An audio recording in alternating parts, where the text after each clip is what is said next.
All right, this is our last set of practice problems assuming Mendelian traits with monohybrid crosses. We'll see some more coming out when we start talking about different types of dominance relationships with incomplete dominance and codominance, and then we'll look at it with dihybrid crosses and with crossing multiple traits happening in conjunction with each other. So these get a little bit more difficult and a little bit more complex. So let's look at them. A tall plant of unknown genotype is test cross, meaning it's crossed with a recessive plant. Of the offspring, 896 are dwarf and 912 are tall. What is the genotype of the unknown parent? Show the cross to prove it. So we have two options. If we have a tall plant and we're crossing it with a short plant, or what we would call that recessive dwarf plant, we have two options. Our plant can either be capital T or capital T lowercase. Now this is what we call a test cross. Again, we're just going to cross it and show what's going on. Now, when we do this, what we see is if the parent's genotype is capital T, 100% of the offspring are heterozygous dominant, meaning they're all tall. If we do it and the parent is heterozygous, that means about half of the time we might see a dwarf and about half we might see tall. If we look at the offspring, the fact that any of them are dwarf means that we know that the parent's offspring has to be capital T, lowercase t. So in humans, tongue rolling is a dominant trait. Those with the recessive condition cannot roll his tongue. Bob can, but his mother could not. He married Sally, who cannot. So right away, we know Sally. So let's roll. We'll use R as lowercase r, lowercase r. First, we need to figure out what's Bob's.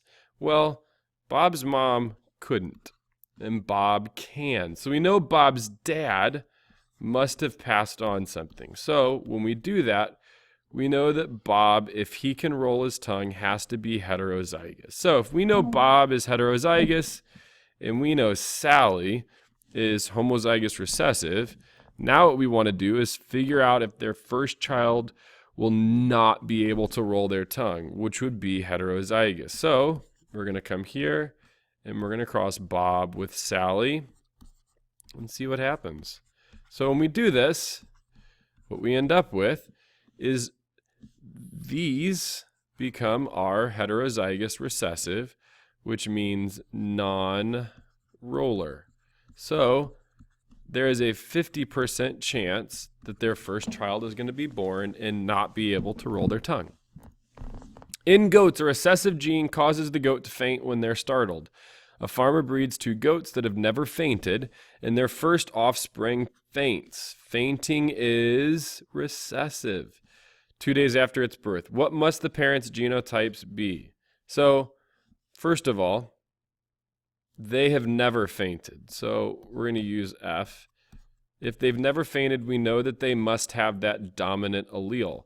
But they had an offspring that did. So the only way that they could do that is by being heterozygous for their ability to, or for that characteristic to not faint.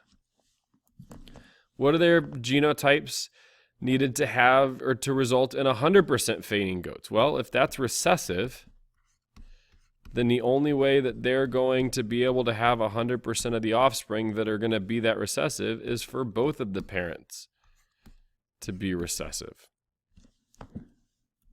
And then what about 1/4? Well, this is the same thing we just showed before on the last one.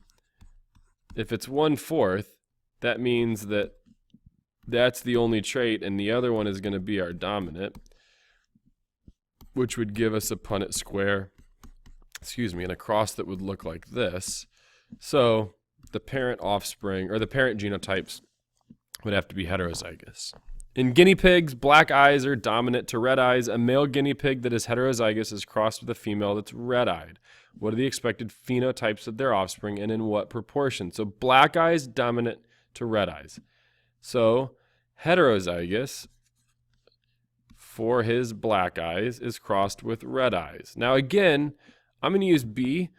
We could use whatever letter you want, but we need to keep them the same. So what are the expected phenotypes of their offspring? Well, we got to do the full cross first to see. So our expected phenotypes are going to be 50% black and 50% red.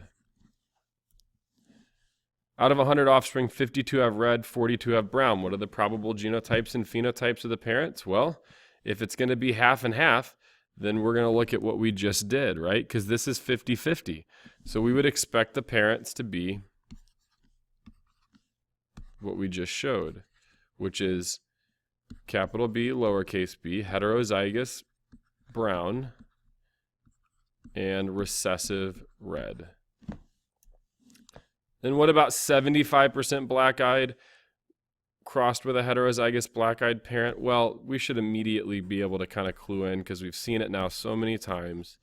75% black would mean that we have parents that are heterozygous, because every time we cross a heterozygous, we're going to see 75% dominant phenotype.